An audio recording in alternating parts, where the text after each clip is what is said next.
We had our first heavy rain of the year yesterday, so the driveway's covered with needles.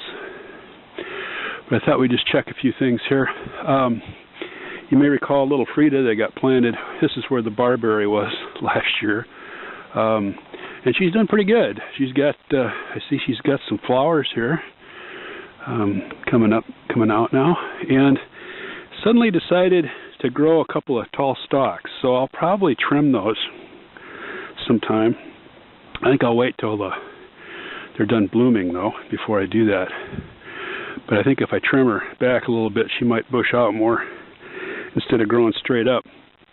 Looks like something beat me to it here. Maybe there's a big spider. Maybe a deer came along and decided to give it a taste. I have a couple of new things back here.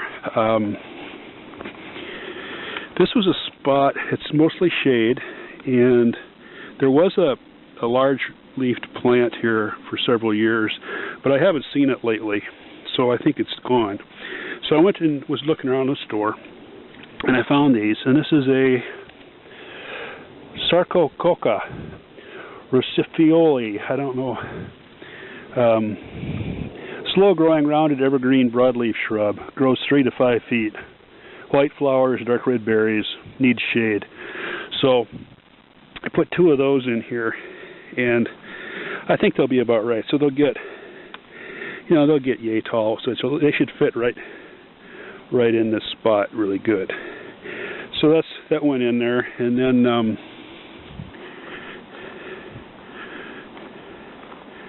let's see, that's the back side of little Frida there. This is something else I planted this summer, and I gave it some supplemental water, and I maybe didn't give it enough. It's a little scraggly looking. This is a spirea, and I put 2 of those here. I think they'll do okay. But like I said, we just had our first heavy rain, so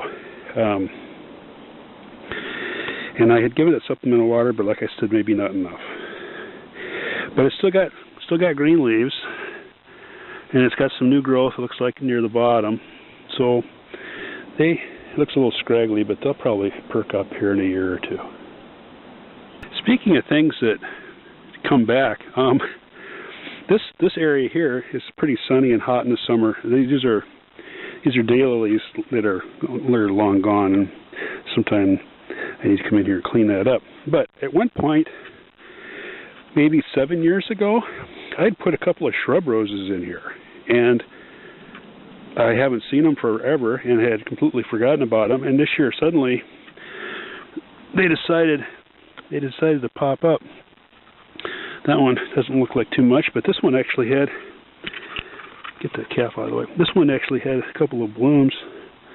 So I don't know if they've been living in the grass there and I just never noticed them, or what, I don't know. The other thing I did this week was I planted some more bulbs, spring blooming crocuses. Last spring, this sunny spot over here by the driveway is where the spring crocuses are. This whole hill here usually got them. And there were some gaps this summer, and I thought I'd fill in the gaps, but then I didn't remember where the gaps were. So I put some in down here, and I don't know what it's going to look like but the idea here is that they naturalize and they spread throughout here, and they don't have to be in any particular. I certainly don't want them growing in rows. So we'll see what this looks like in the spring. So this is that barberry that I had transplanted. It had no leaves at all when I put it in here. And it had a great summer. That is a really tough plant. Okay, today is the day I'm going to harvest my potatoes. I had 3 pots here. One of them I've already harvested. I had planted both yellow and purple potatoes. The first pot only had yellow, so we'll see what I get in the next 2 pots. The idea here was to build up. I planted them in the bottom, the seed potatoes, and then put a little bit of soil. And I was going to slowly add soil, as they grew up. And these were the biggest plastic pots that I could find. And I went away for 2 weeks, and when I came back, the plants had already grown out of the top. So my plan didn't work out as well as I had hoped. But let's see what we get here. I'm gonna go ahead and dump this out. I'm gonna reuse this soil. So let's see if there's anything in here. Well, there's a red potato. There's some more red. So this is almost all. The other one was yellows, and this one looks like it's all red potatoes. So no, I think it's a red one too. So you can see there's a pretty good crop there. I'm going to turn this off. So here's the harvest from one pot. That's okay. It's not what I was hoping for.